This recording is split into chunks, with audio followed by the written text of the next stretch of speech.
Watch now, the second rider team with their double Pyramidians will have brought this, what we lovingly named the Bard meta, which perhaps should more appropriately be called Horrific, the quad Mercury Pyramidian setup, because long, slow, boring matches are the key to victory. I can remember when Logic, who was potentially going to be here but ultimately couldn't make it on account of sleep, suggested putting a side Mercury on a fish as a alternative Bard meta, and we roundly beat him to death with a pitchfork. Okay, so first up for the first rider team, we have a Watcher fish piloted by Finks. It has a front Watcher, a left side Carronade, and a right side Gatling. And we have the Lib GTK piloted by Luosi. It has a front Gatling, a front Mortar, a left side Banshee, and a left side flare gun. And for Rider 2 we have the Taiki piloted by Arius. It is a Metamidian, so front Gatling, front Mortar, left side Banshee, left side flare.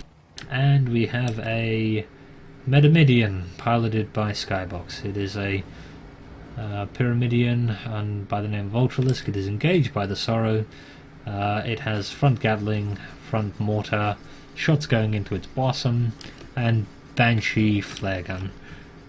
This should be interesting. It used to be that a meta was reasonably effectively countered by Taiki and Lib GTK going at it. Lib GTK kills, but is in turn killed by Ultralisk. Oh my, brutal opening engagement there. Used to be that a Watch fish would counter a Metamidian back when the Metamidian was a bit squishier and less capable of ramming. Now we'll see if that's still the case. Well, the Ultralisk takes a ton of damage there. They may well get a quick cuddle from the Sorrow. Oh, they just got their armor up in time. Almost certainly the crew of the Sorrow are yelling about that ship surviving that, but it doesn't survive being Gatling while it's bottoming out and grinding. So 2-1 for Finks and Lou. Taiki coming in here. They've spawned. They have the Sorrow directly in front of them. They're gonna eat a quick Watcher burst, which will probably disable most of their forward-facing guns. They may well just ram the Sorrow anyway. They do. That bounces their enemy off to one side. Decent amount of armor, perma-hull damage there on the Sorrow. Sorrow may go down here, but Taiki will almost certainly go down too if... Yep, Lib GTK maintains arcs, and down they go, and now... Oh, Ultralisk, no, they know where you are. They know where they are, and they're going to send you lots of rocket cuddles. Oh, armor break, Ultralisk, meat grinding, 4-1. Well, if nothing else, it's short. That was not what Arius and Skybox wanted. Arius and Skybox were not looking for that engagement to go that way. And Lib GTK and Sorrow eating the double Pyramidian's lunch there.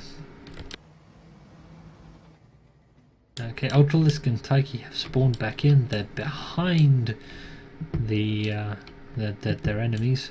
They've spawned distantly this time, which I think we can all agree is the right move.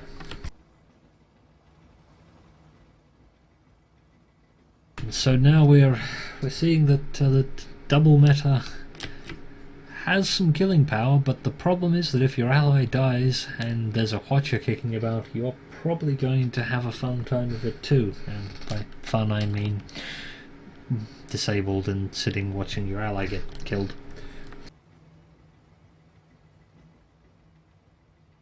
Still, the question is, are there ways to make this work? There may well be. Lib GTK is sitting somewhat out in the open here. Taiki has engaged. The Ultralisk is a bit low to assist, but they are going to get a quick Watcher. Oh, the Watcher goes mostly wide, and that means Ultralisk is going to have a free shot at Sorrow. Potential armor break here, but Taiki goes down. The Lib GTK just takes it out, and that's 5-1 for Lou and Finks' team. Arius and Skybox are dropping to the bottom bracket. Very, very fast match there. Brutal, as is often the case when you have a large numbers of metas kicking about.